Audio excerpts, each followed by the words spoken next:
Jay and Joe are from Learning Strings, is that right? Is that what it's about? Learning Stings, not Learning Strings, I need my glasses, sorry. Right, you're Vice Principal for Teaching and Learning. Hello, and you're a teacher of English. And you're from Parkour? Welcome, Parkour.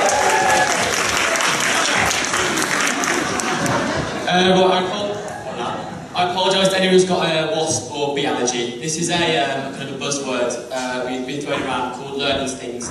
The idea is to kind of get students at any time of the day, any class, to really engage with learning, whatever the topic, whatever the class really. It's kind of a way, a strategy to get them to buy into and engage and get ready to learn, essentially. Set that off. We've got a lot to cover. In front of you is a handout, and this goes through all the activities. I've not got time to go through today. So if you want to have a look and take it home and see what you think. So the first thing to go through is the quick competition. It's ideal for kind of a Monday morning when the kids are quite kind of sluggish to get them ready, engage them. And essentially, it's a strategy. It's a really quick competition. The general ones to do are ones that involve getting the most of something or doing something in the quickest time. So strategies like word taboo, discussion volleyball, and it appeals to the student's sense of competition. It really engages them, gets them kind of not rowdy, but kind of going ready for the lesson. Essentially, gets them ready to learn. The second thing is classroom movement. This is really ideal for kind of following PE lunchtime when students come in quite bouncy. I think that's what I'd like to use, bouncy, and kind of want to move around. It helps them direct their energy into areas you want to go into, essentially. So it can involve students moving around the classroom. It can be literally from their seat pointing, or it can be moving around the classroom. And it's good because it controls the energy of the students, and it also kind of help give students a reminder of learning so they enjoy it. So one example is the scavenger hunt, where you give students a list of facts and they have to find kind of other students who've done the corresponding things. Or a keyword definition hunt, where you have keywords around the room, they have the definitions, and they have to match up and the two are kind of go around the room hunting for things. The third thing is student stars. This is perfect for when you have enthusiastic and quite vocal students, and it gives them a chance to have their voice at a time you deem appropriate, basically. So select a student, stand in front of the class and take part in an activity. It can be drama-based, it can be a Q&A-based activity. A popular one is hot seating, for example, and it's ideal because it entertains and engages the class, and it helps the students enjoy the topic being taught, and it gives the more enthusiastic students a voice, essentially. So an example would be hot seating, or just a minute, they have to talk about a topic for a minute without hesitation or deviating. Another example would be kind of 30-second representation. They have to talk to the class for 30 seconds about a topic of their choice. It's really good strategy to kind of engage the more vocal ones. The final one is the teacher anecdote, which relates quite well to the kind of the keynote presentation earlier. This is one that's ideal for setting the classes down, getting them ready for transitions, and getting them to buy into a topic. Essentially, it involves the teacher talking to the class for a certain amount of time about something that's related to the learning. It's ideal because it settles students down and hands over the lesson to the teacher to regain the pace and direction of the class after maybe kind of quite an independent activity. An example is 2 truths and a lie, where you tell them 3 facts, 2 are true, 2 are false. Or I gave one recently trying to teach students about superlatives, and I kind of told them that when I used to work in Clark's. And I used to use superlatives to try and get commission and sell shoes. So I kind of told them a real life anecdote to try and get them to buy into the learning.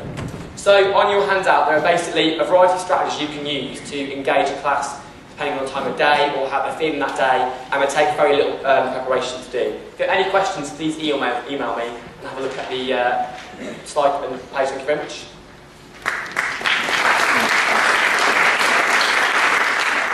Okay, Joe, I think Joe just kind of touched a little bit on the idea of the stings. The reason why we call them the stings is because, like you said, we want something almost to stimulate, to start the children off, and for something which actually remains in them. So it's kind of like it's an interesting kind of take on the term sting, but we actually wanted something that we can use in almost building habit up, almost getting routine in, and also for them to start to recognise that these strategies actually stay with them across the learning journey, which builds on a few other stings that we've been practising or we've been trialling as well across different subjects.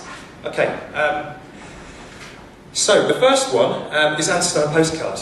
A really, really simple strategy where instead of them actually just having something like on a plain sheet, actually just investing in having it on card, an A5 piece of card, where you give them you could give them a question or a prompt, or it could be an image on the other side, for example.